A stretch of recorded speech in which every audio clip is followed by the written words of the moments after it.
We don't usually notice the patterns at first. They don't arrive like thunder or announcements. They arrive like repetition, small choices that feel harmless, familiar thoughts that seem like truth, reactions that feel like just how I am.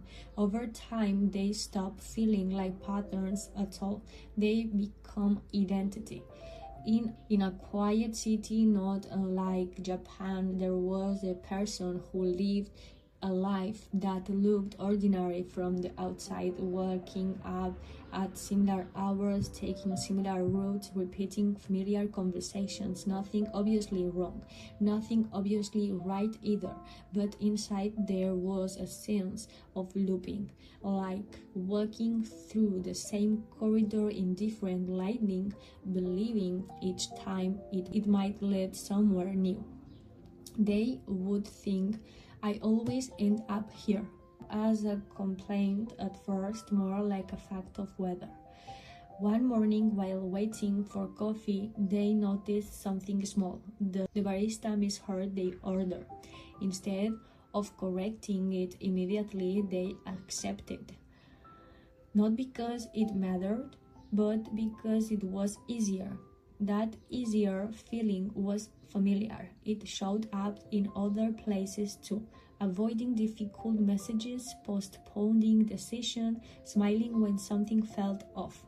None of these moments were dramatic, but together they formed a shape. Patterns are like that. They don't define a single moment, they define the repetition of many moments that look too small to question.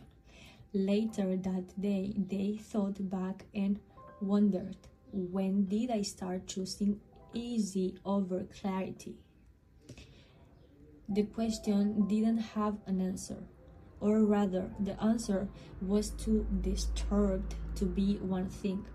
It had been years of reinforcement, times when speaking up led to discomfort, times when silence led to peace. The brain, efficient as it is, learns quickly what to reduce tensions, and then it protects that learning like it is survival. That is how patterns are built, not by intention but by reward. A pattern is simply a memory that learned how to repeat itself. In another part of the city, someone else was having a different experience. Same streets, different inner weather. This person tended to push forward relentlessly, working late, in fatigue, turning every pause into guilt. Their pattern wasn't avoidance but accumulation. Doing more, always more, until enough became a moving target. They called it ambition. Others praised it. But at night there was a quiet exhaustion that didn't respond to achievement. It only responded to silence, which they rarely allowed.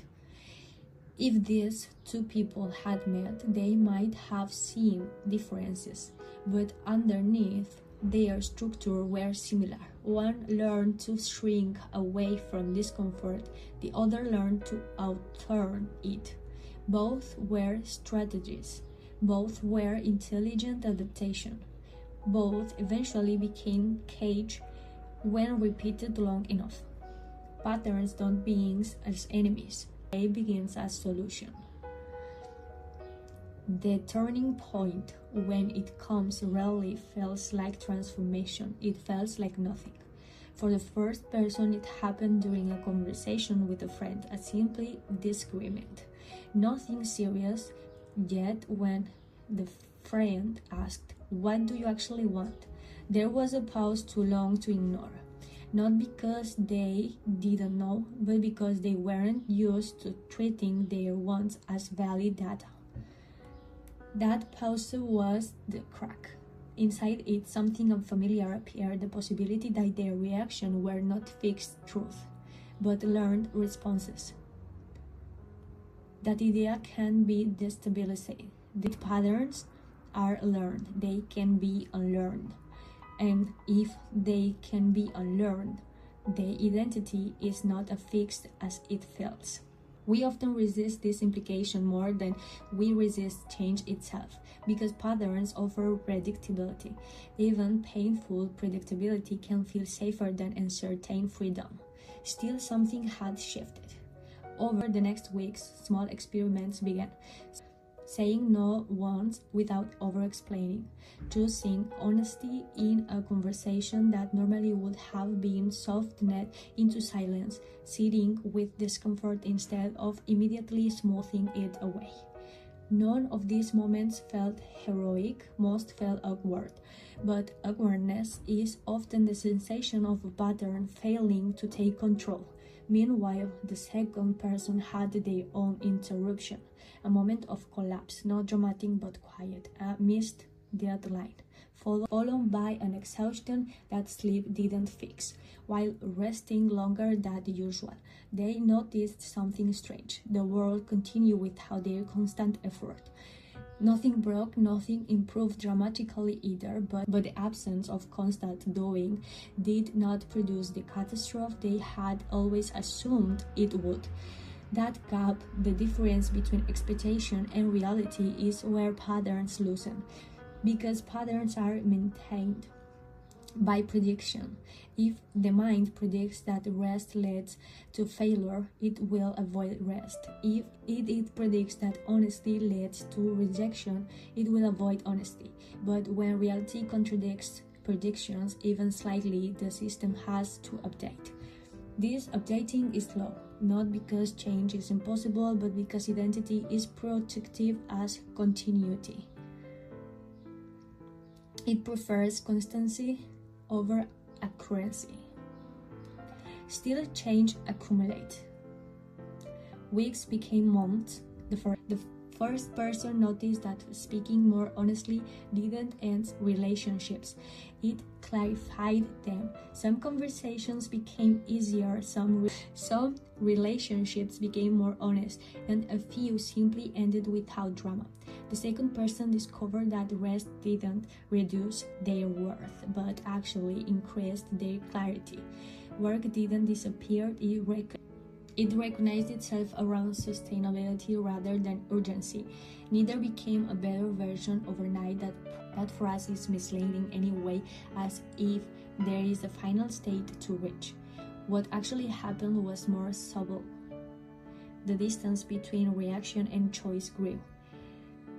And in that distance, freedom appeared. Freedom is not the absence of patterns, it is the ability to see them while they are happening.